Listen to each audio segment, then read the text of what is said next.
grande tablée, l'odeur de pain d'épices, les enfants excités, les parents enivrés, les couleurs, les cadeaux, tout y est.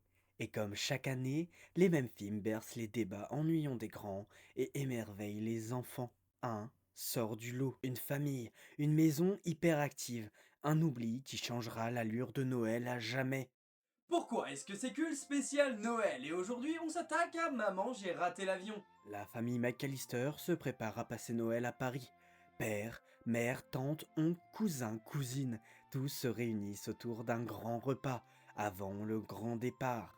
Kevin est un jeune garçon peu dégourdi, peinant à trouver soutien dans sa famille, occupé par leurs propres préparatifs. Il sera à l'origine d'une dispute. Le soir, avant de s'endormir, Kevin fera un souhait qu'il n'est pas prêt d'oublier.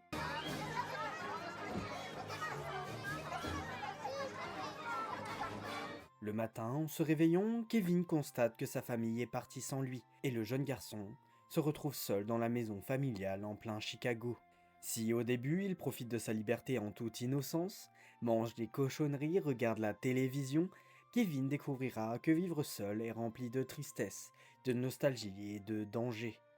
Les casseurs-flotteurs sont un duo de braqueurs bien organisés et ont pris pour cible la maison de Kevin, pensant que la totalité de la famille est partie. Kevin se retrouve seul à défendre sa maison des braqueurs en usant de stratagèmes et d'intelligence, et trouvera des alliés inattendus. Si le film est devenu culte, c'est parce que c'est un film de Noël. Ça paraît bête dit comme ça, mais si Maman j'ai raté l'avion est devenu culte, c'est bien grâce à ce détail. L'ambiance chaude de la cheminée, la grande réunion de famille, la neige, la musique, tout y est, pour nous rappeler la magie de Noël de notre enfance. Ce que le film a compris dans un premier temps, c'est le sentiment de nostalgie. La famille de Kevin nous rappelle la nôtre. Des personnages différents, parfois insupportables qui ne se supportent pas eux-mêmes, mais qui sont liés par un lien fort, qui maintient l'ambiance chaleureuse. Et nous sommes déjà tous sentis comme Kevin, l'enfant que personne n'écoute, le vilain petit canard qui a voulu se retrouver seul pour faire tout ce qui lui plaira. Ce n'est pas pour rien que Kevin est le personnage principal, le sale gosse, perturbateur qui se révèle touchant et ingénieux, et qui grandira en découvrant l'importance des liens familiaux. La différence avec beaucoup d'autres films de Noël, c'est que le personnage principal évolue réellement. L'aspect cartoonesque des blagues, des pièges et parfois des interactions avec l'environnement renforce la magie.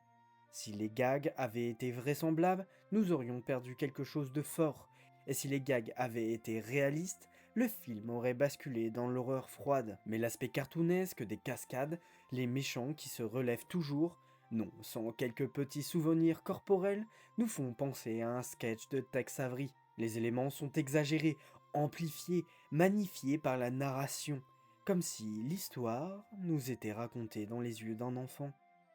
Et c'est pour ça que Maman, j'ai raté l'avion est devenue culte. L'histoire nous est racontée d'après la perception d'un enfant, ce qui le rend innocent, nostalgique, mais surtout magique. D'un seul coup, les incohérences deviennent une force. Et nous déballons nos cadeaux sous le sapin. Pourquoi est-ce que c'est devenu culte? Spécial Maman, j'ai raté l'avion. Eh bien, Maman, j'ai raté l'avion est peut-être devenu culte parce qu'il nous rappelle nos propres Noëls.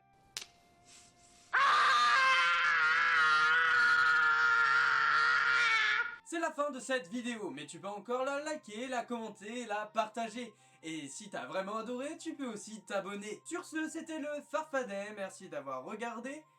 Over.